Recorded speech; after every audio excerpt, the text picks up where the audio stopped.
গতকাল সেনাবাহিনী এবং পুলিশ কর্তৃক ফ্যাসিবাদ বিরোধী আন্দোলনের অগ্র সৈনিক এবং জুলাইয়ের একজন সৈনিক, আমাদের রাজপথের সৈনিক বিপিন উরবাইয়ের উপর যে নগ্ন এবং বর্বরচিত হামলা হয়েছে, আমরা এর প্রতিবাদ জানাতেই আজকে এই যে চট্টগ্রামের 2 নম্বর গেটের এই গোল চত্বরে এসেছি।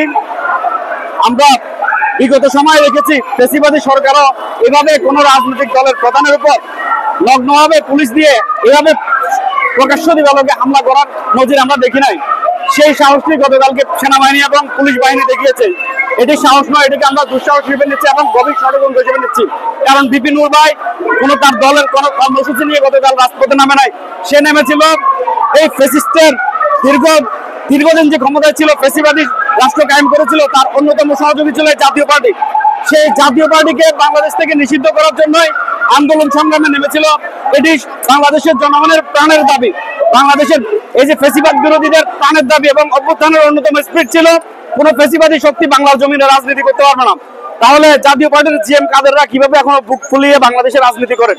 তার প্রতিবাদেই তিনি রাস্তায় নেমেছিলেন, আর তাকে রক্তাক্ত করা হয়েছে। তিনি জীবন মৃত্যু সন্ধিক্ষণে আছেন। এটি একটি সুগভীর ষড়যন্ত্র।